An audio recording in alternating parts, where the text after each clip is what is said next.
દરેક ઘરમાં ડુંગળી બટેકાનું શાક તો બનતું જ હોય છે, પણ અમુક મસાલા ક્યારે ઉમેરવા એ બહુ જ મહત્વનું છે. જો આ ખબર હોય તો શાકનો સ્વાદ બમણો થઈ જાય અને શાક ક્યારેય ફીકું નથી બનતું. બધા જવાબ મેળવવા વિડીયો પૂરો જુઓ અને લાઈક આપી ચેનલને સબસ્ક્રાઇબ જરૂર કરજો. Happy cooking, enjoy eating. સૌથી પહેલા 350 ગ્રામ બટેટા અને 200 ગ્રામ જેટલી ડુંગળી લીધી છે. હવે બટેટાની આપણે છાલ કાઢી લઈએ. ફ્રેન્ડ્સ, આમાં ઘણા લોકો છાલવાળા બટેટાનું શાક પણ કરે છે. તમારા ઘરમાં છાલ સાથે શાક ખવાતું હોય તો તમે આની છાલ રાખી શકો છો. ખાલી સરખી રીતે 2-3 વાર બટેટાને વોશ કરી લેવાના. હવે બટેકાને સમારીને આપણે પાણીમાં નાખતા જઈએ જેથી તે બિલકુલ કાળા ના પડે. અને બટેકાના આપણે થોડા મોટા કટકા કરવાના, કેમ કે ફ્રેન્ડ્સ આપણે શાક કુકરમાં બનાવવાના છીએ, તો બહુ નાના બટેકા હશે ને તો તે ગળી જશે. ડુંગળીની પણ આપણે છાલ કાઢી લઈએ.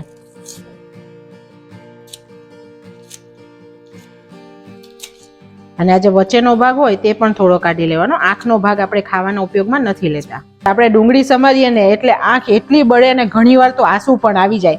તેવું ના થાય ને તો આવી રીતે ડુંગળીની એક-એકની છાલ કાઢીને આપણે પાણીમાં નાખતા જવાની, જેથી તેની તીખાશ પણ ઓછી થઈ જશે અને આંખ પણ નહીં બળે. ફ્રેન્ડ્સ, આ બહુ જ કામનું છે.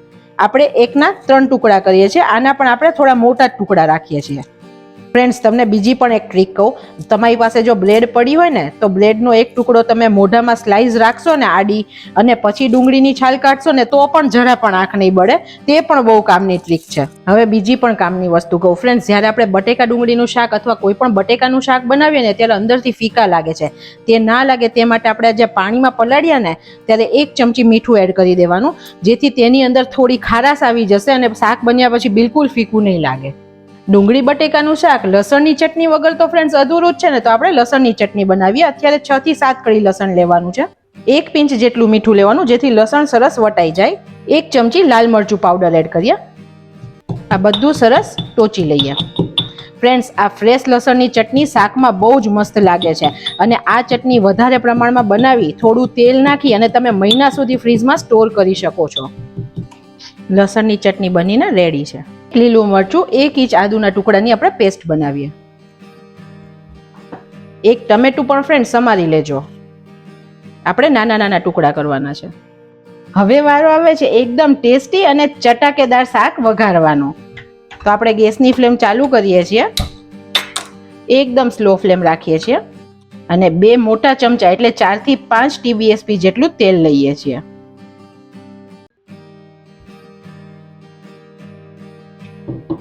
અડધી ચમચી રાઈ એડ કરીએ. હવે આપણી રાઈ થોડી ફૂટે છે ત્યારે આપણે પોણી ચમચી જેટલું જીરું એડ કરીએ. હવે આખા મસાલા એડ કરીએ. 2 લવિંગ, 2 સૂકા મરચા, 1 બાદિયા, 5-6 લીમડાના પાન અને 1 તમાલપત્ર. ગેસની ફ્લેમ એકદમ સ્લો રાખવાની ફ્રેન્ડ્સ. ખડા મસાલાથી આ શાકનો સ્વાદ બહુ જ સરસ લાગશે. 1/4 ચમચી હિંગ એડ કરીએ છીએ અને 2 થી 3 ચમચી જેટલું પાણી એડ કરી દઈએ.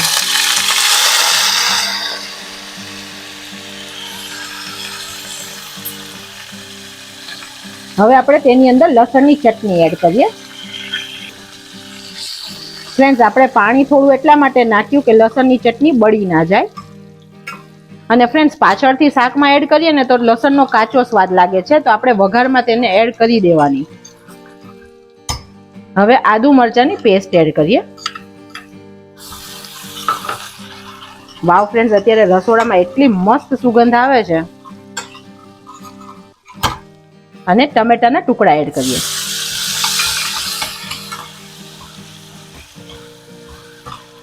ફ્રેન્ડ્સ, આ થઈ ગયો આપણો શાકનો મસ્ત વઘાર. હજી આપણે એક સિક્રેટ વસ્તુ પાછળથી એડ કરશું જે આપણા શાકને 4 ચાંદ લગાવશે. 1/4 ચમચી હળદર એડ કરીએ. ટમેટા થોડા સોફ્ટ થાય તેટલા થવા દઈએ. ફ્રેન્ડ્સ, આપણે ડુંગળી બટેટાનું ને બધા શાક ઘરમાં બનાવતા જ હોય છીએ, પણ વઘાર કરવાની થોડી અલગ અલગ રીતથી આપણા શાકનો સ્વાદ એકદમ મસ્ત બહાર જેવો બની જાય છે. ટમેટા સોફ્ટ થઈ ગયા છે.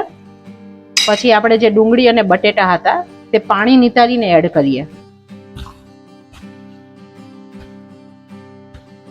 ફ્રેન્ડ્સ, આ શાક કુકરમાં 10 જ મિનિટમાં તૈયાર થઈ જશે અને બહુ જ ટેસ્ટી શાક બનશે. ખીચડી, ભાખરી, પૂરી, પરોઠા બધા સાથે મસ્ત લાગશે.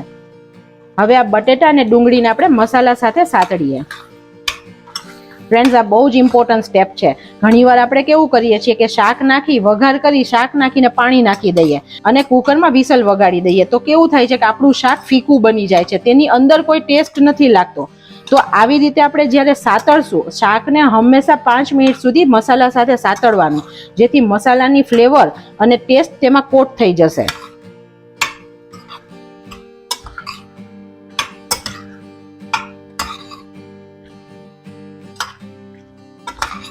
બધાના ઘરે ફ્રેન્ડ્સ બધા શાક બને જ છે, પણ કયા ટાઈમે કઈ વસ્તુ ઉમેરવી તેનાથી શાકનો સ્વાદ આખો અલગ થઈ જશે. હવે 1 ચમચી જેટલું આપણે લાલ મરચું એડ કરીએ. તીખાશ તમે તમારી રીતે ફ્રેન્ડ્સ લઈ શકો છો, પણ આ શાક થોડું સ્પાઇસી જ હોય છે. અને મસાલાની અડધી ચમચી જેટલું મીઠું એડ કરીએ છીએ. અત્યારે આપણે થોડું મીઠું ઓછું નાખીએ છીએ, પાછળથી હું તમને કહું છું. હવે આ બધું આપણે હલાવીએ. ગેસની ફ્લેમ એકદમ સ્લો છે.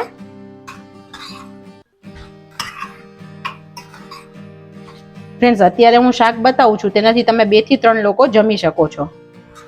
તમે જુઓ, અત્યારે શાક, તેલ અને મસાલો એકદમ સરસ સતળાઈ ગયું છે.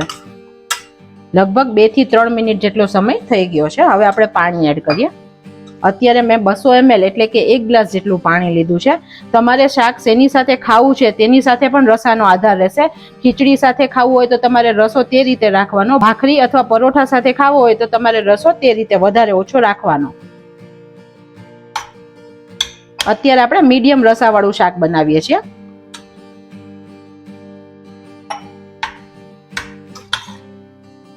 એમ પણ ફ્રેન્ડ્સ, બટેટામાં સ્ટાર્ચ હોય છે, તો બટેકાનું શાક જ્યારે બનાવી અને થોડીક વાર એટલે કે 1 કલાક પડ્યું રહેશે ને, તો રસો એમ જ ઠીક થઈ જશે, એટલે જાડો થઈ જશે. તો તમારે બટેકાનું શાક હંમેશા પહેલા થોડું રસાવાળું રાખવાનું. હવે ફ્રેન્ડ્સ, બીજી ઇમ્પોર્ટન્ટ વાત કહું કે જ્યારે બટેકાનું શાક બનાવીએ ને, તો બટેકા ઘણીવાર ઘણાને ગેસ કરતા હોય છે અને પેટમાં દુખતું હોય છે. તેવું ના થાય ને તેની માટે આપણે વઘારમાં આખી મેથી નાખીએ છીએ. પણ ઘણીવાર વઘારમાં આખી મેથી નાખો ને તો તેનો કડવો સ્વાદ ખાવામાં આવે છે, તો બાળકો તેને કાઢી નાખે છે અથવા શાક જ નથી ખાતા. તેવું ના થાય ને તેની માટે તેને આપણે એક અલગ ટ્વિસ્ટથી નાખીએ છીએ. ત્યારે આપણે મેથીનો મસાલો એડ કરીએ છીએ. 1/4 ચમચી જેટલો એડ કરીએ છીએ.